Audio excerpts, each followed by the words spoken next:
اب ہم آ جاتے ہیں اس کی دعاؤں کے متعلق کہ سورہ سجدہ کی جو ہم آیات تلاوت جو ہے سجدہ تلاوت ان کی جو دعائیں وہ ہم نے کیا کرنی ہے. تو اس کے اندر ایک دعا جو ہے وہ حضرت عائشہ رضی اللہ عنہ سے ثابت ہے، لیکن بہت لوگ اس کو ضعیف بھی کہتے ہیں اور کچھ لوگ اس کو جو ہے صحیح بھی کہتے ہیں. شیخ البانی اس کو صحیح کہتے ہیں، لیکن شیخ زبیر علی اس کو ضعیف کہتے ہیں. پر وہی بات کہ دعا کا اگر اس کا مطلب بڑا خوبصورت ہے اور مشرکانہ نہیں ہے، شرکیہ نہیں ہے، تو آپ اس دعا کو پڑھ سکتے ہیں. کوئی بھی دعا ہو، نہیں کسی حدیث سے ثابت، نہیں قرآن سے ثابت، لیکن اس کے اندر خوبصورتی ہے، اچھے الفاظ ہیں، آپ کو ایک اچھے طریقے سے دعا دی جا رہی ہے، اس میں کسی شرک کا عنصر نہیں پایا جا رہا، تو آپ وہ دعا کر سکتے ہیں. تو وہ یہ دعا ہے: سجدہ وجہی للذی خلقہ وشق سمعہ وبصرہ بحولہ وقوتہ. تو اس کے جو معنی ہیں وہ بھی بڑے خوبصورت ہیں.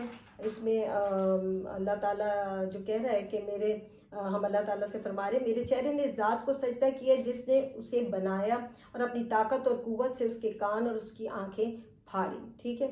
پھر اسی طریقے سے جو ایک حدیث ہے جامع ترمذی کی 3424 اور ابن ماجہ میں بھی ہے 1053، ان دونوں کی حدیث ہے کہ جامع ترمذی میں ہے کہ ایک صحابی نے نبی کریم صلی اللہ علیہ وسلم کو بتایا کہ میں نے خواب میں دیکھا کہ میں ایک درخت کو سترا بنا کر، وہ جو رکاوٹ ہوتی بنا کر نماز پڑھ رہا ہوں، اور میں دیکھا جب میں سجدے میں جا رہا ہوں تو وہ درخت بھی سجدے میں جا رہا ہے اور درخت سے آواز آ رہی ہے ایک دعا کی، اور وہ دعا جو ہے میں نے سجدے میں سنی.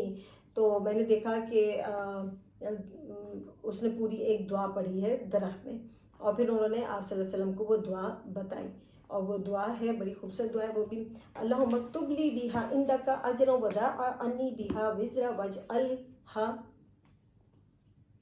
لی عندک ذخرا وتقبلھا منی کما تقبلتھا من عبدک داؤد. اے اللہ تو اس کے بدلے میرے لیے اس کے بدلے یعنی سجدے کے بدلے میرے لیے اپنے پاس اجر و ثواب لکھ لے، اور اس کے عوض مجھ پر سے گناہوں کا بوجھ اتار دے، اسے اپنے پاس ذخیرہ بنا دے، اور اسے میرے لیے ایسے ہی قبول کرے جیسے تو نے اپنے بندے داؤد کے لیے اسے قبول کیا تھا.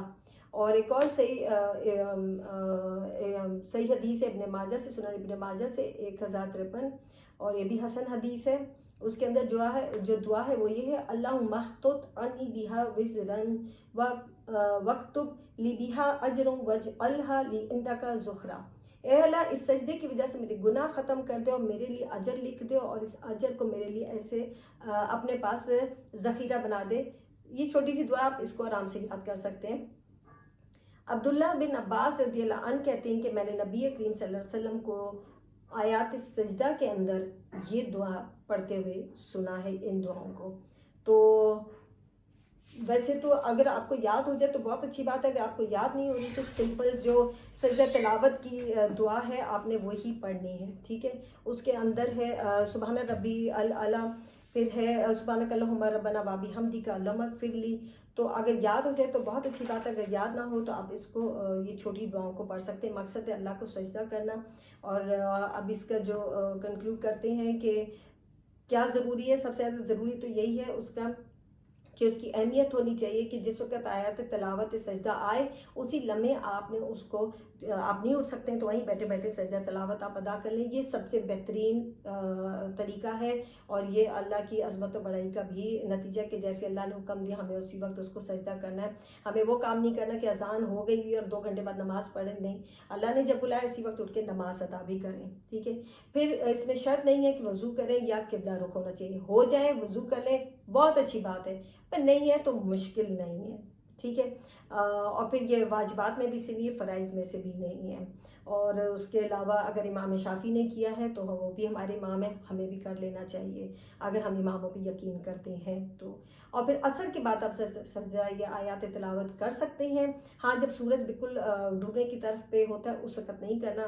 فجر کے بعد کوشش کریں اگر آپ پڑھ رہے ہیں تو آپ پھر وہی صرف گردن کو جھکا کے کر لیں، بے شک آپ زمین پہ نہ کریں لیکن آپ اس کو ادا کر لیں، نہیں تو آپ اشراق کے بعد ادا کر لیں. کریں. تو کچھ تھوڑا سے یہ چیزیں تھیں, امید ہے آپ کو سمجھ آئی ہوگی. نہیں سمجھ آئی تو آپ مجھ سے ضرور پوچھ سکتے ہیں. اور انشاءاللہ تعالیٰ ہم لوگوں کو اپنے دین کو سمجھنا ہے, چاروں اماموں پہ یقین رکھنا ہے, جہاں جو غلط بات ہو اس کو خود ہی چھوڑ دیں, بحث کرنے کی ضرورت نہیں ہے. السلام علیکم ورحمۃ اللہ وبرکاتہ.